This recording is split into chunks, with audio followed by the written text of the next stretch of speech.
В эфире программа «Новости». Расскажу о самых заметных событиях к этому часу. С вами Марферина Алексеева. Добрый вечер. В Илтумене рассмотрели вопросы стоимости билетов и финансирования межрайонных перевозок в арктических районах, о проблеме и путях ее решения. В Аймяконском районе увеличилась популяция волков. Хищники наносят вред оленеводческим и коневодческим хозяйствам, о ситуации. Шахматы, хоккей, борьба, хапсагай. Расскажем о спортивных событиях в районах республики. Новых случаев пастереллеза в Якутии не выявлено. 23 марта был завершен комплекс мероприятий по ликвидации заболевания в одном из личных подсобных хозяйств. В рамках контроля за обстановкой специалистами ветеринарной службы отобрано 150 проб коров от восприимчивого поголовья из близлежащих хозяйств. На сегодняшний день направленные в лабораторию пробы дали отрицательный результат. Ветеринарная служба напоминает владельцам животных о необходимости строгого соблюдения ветеринарных правил и своевременного информирования специалистов при обнаружении признаков заболевания у животных. Круглосуточно работает горячая линия по номеру 508-766. Напомним, развернут оперативный штаб при Министерстве сельского хозяйства и продовольственной политики республики. Рекомендуем доверять только проверенной информации. В Илтумене прошли парламентские слушания, посвященные одной из самых острых проблем для жителей Арктики – транспортной доступности. Депутаты рассмотрели вопросы развития авиационного и речного сообщения. Особое внимание уделили стоимости билетов и финансированию межрайонных перевозок на 2026 год. С 2012 года в регионе действует программа субсидирования воздушных перевозок по 14 социально значимым маршрутам арктической зоны. Но в последние годы объем финансирования позволял поддерживать перевозки на уровне 600 миллионов рублей в год, что давало возможность перевозить до 35 тысяч пассажиров ежегодно. Народные депутаты совместно с членами правительства пытаются найти выход из сложившейся ситуации, задавшись вопросом, как обеспечить доступ авиасообщений, альтернативы которому для северян сегодня нет. Депутаты предложили искать средства при корректировке бюджета и вынести проблему на федеральный уровень. Самое главное, конечно, это дополнительное финансирование тех обязательств, которые были приняты перед населением. Глава Республики Саха-Якутия Арсений Сергеевич Николаев был инициатором субсидирования рейсов. Вопрос решен только на уровне муниципальных образований внутри территории районов, а межрайонные с Якутска до районов не решили. Поэтому постараемся найти ответы, которые будут звучать с мест с арктических улусов. В селе Берджигистях организации «Отдельные семьи» эффективно проводят работы по вывозу снега за пределы поселка. Специально для этих целей дорожно-строительная организация «Амгор» подготовила специальный полигон. В эти дни вывоз снега ведется активно. На месте работают погрузчики и большегрузная техника. Благодаря планомерной работе в последние 2-3 года в центре Берджигистяха масштабных подтоплений не наблюдается. Напомним, что в прошлые годы фиксировали случаи затопления дворовых территорий жилых домов. Так, издано распоряжение, и мы выделили для вывозки снега за чертой населенного пункта, это местность Лапчан, где складируются вывезенные снега. Все наши учреждения, организации собственными силами очищают снег. Какой огромный ущерб наносят волки оленеводческим и коневодческим хозяйствам, знает любой житель Якутии. Ежегодно в республике для борьбы с серыми хищниками выделяются средства, а в районах создаются бригады по их отлову. Но ситуацию это не меняет. Вот и в Аймяконском районе, по словам специалистов, в этом году популяция волков даже увеличилась. По телефону о ситуации рассказал старший инспектор по особо охраняемым территориям Аймяконского района Константин Винокуров. В последние годы в Аймяконском районе наблюдается резкое увеличение численности хищников-волков, которые наносят значительный урон сельскому хозяйству района. Для борьбы с волками и сокращения их численности в районе создана бригада волчатников, в состав которой входят Клюшкин Алексей Михайлович, Холопков Эдуард Иванович, Гермогенов Афанасий Прокопьевич. Начиная с января бригадой добыто 3 волка и 1 волчица. В данный момент регулирование численности волков с применением капканов продолжается. Народные умельцы снова нас удивят. В столице республики начала работу выставка «Триумф мастерства». Посетители увидят работы победителей и призеров соревнований, прошедших в рамках Дня народного мастера. Экспозицию можно назвать энциклопедией якутского прикладного искусства. В одном месте собраны лучшие образцы резьбы по кости и дереву, кузнечного дела и национального шитья. Изделия представили как именитые умельцы, так и молодые специалисты. Посетить выставку в Доме дружбы народов можно до 19 апреля.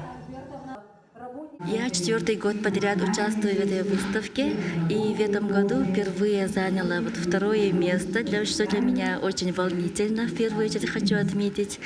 И в этом году я представила всего одну куклу, она называется Анагы Далбархатун, но современная женщина в якутской национальной одежде. Когда видишь мастеров, вызывает это все уже восхищение, гордость за нашу республику, за наши культурное наследие, которое у нас до сих пор сохранилось и развивается. В Чурапчинском Улусе прошел молодежный форум «Сугулам-2026», посвященный 130-летию со дня рождения выдающегося государственного деятеля республики Николая Кривошапкина Уотсубурусского. Молодежный форум был нацелен на продвижение креативной экономики и вовлечение в нее юного поколения. Участники представили свои проекты экспертной комиссии, в состав которой вошли авторы современных технологий и проектов, а лучшие инициативы получили рекомендации для участия в муниципальных и региональных программах и конкурсах. Молодым людям хочу посоветовать, чтобы, если они хотят заниматься играми, не бросали это дело. Если ты умеешь, там, допустим, 3D-моделировать или там, разрабатывать, писать код, ты можешь еще собрать команду для разработки игр и сделать какую-то минимальную игру, интересную для других людей, других игроков. А если она продается, начала уже продаваться, можно уже все это монетизировать.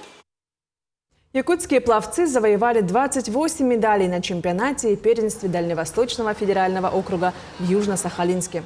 В копилку спортсменов вошло 9 золотых, 11 серебряных и 8 бронзовых наград. В составе сборной республики выступили 32 пловца из Якутска, Мирного и Нерюнгри. Соревнования длились 4 дня, на протяжении которых пловцы демонстрировали свои силы в 2 возрастных категориях – юниоры и взрослые с квалификацией не ниже 1-го разряда. Следующим этапом для спортсменов станет участие в Кубке России, который пройдет в Санкт-Петербурге через месяц. Сейчас команда приступает к тренировочному процессу, чтобы подойти к предстоящему всероссийскому турниру в оптимальной форме. Ребята сейчас приехали, и они 3 дня мы им даем восстановительное плавание, и через 3 дня у нас продолжается подготовка к финалу Кубка России и к чемпионату России и первенству России. Но у нас 2 тренировки в день. Ребята приходят на 6 утра утром перед школой и до 7:30 тренируются. Потом они идут в школу. После школы они приходят на 4 часа на вечернюю тренировку. Тренировка до 7 часов. И вот так каждый день, кроме воскресенья.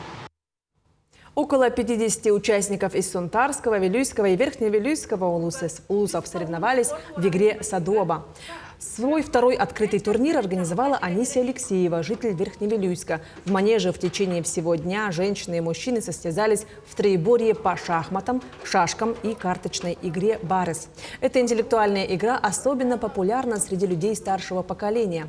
Почти все участники – шахматисты и шашисты, а в карточной игре большое влияние имеет именно удача. Поэтому соревнования прошли напряженно и интересно.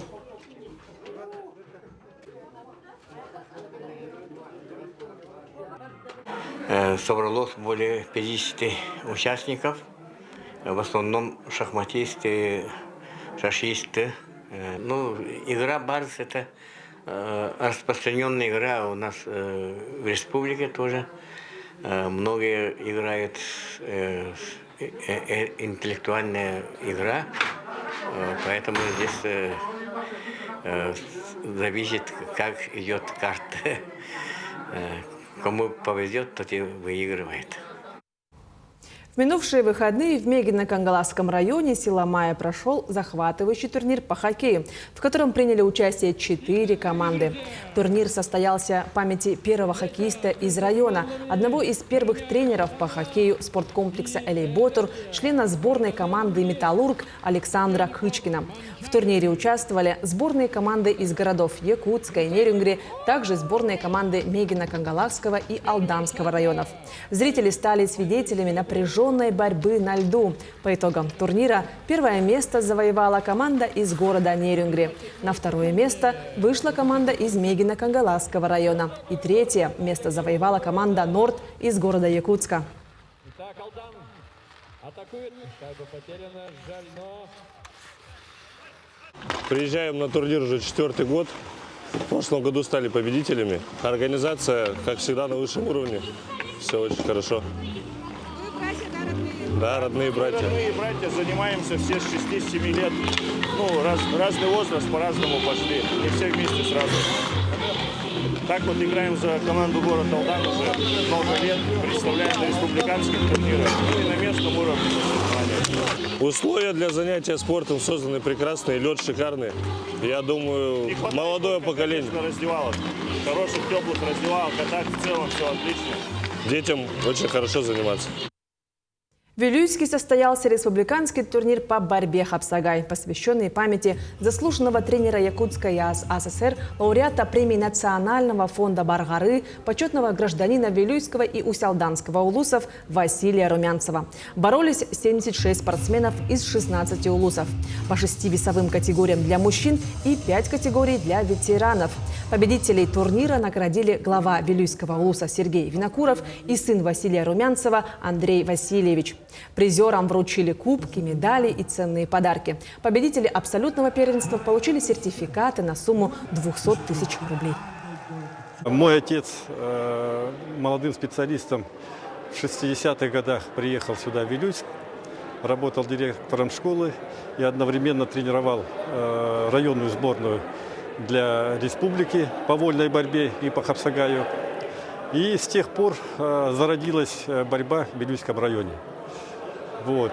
На сегодняшний день мы проводим 25-й турнир, очередной республиканский класса А, который чемпионы выполняют норматив мастера спорта республики. Такими были новости к этому часу. До встречи в эфире.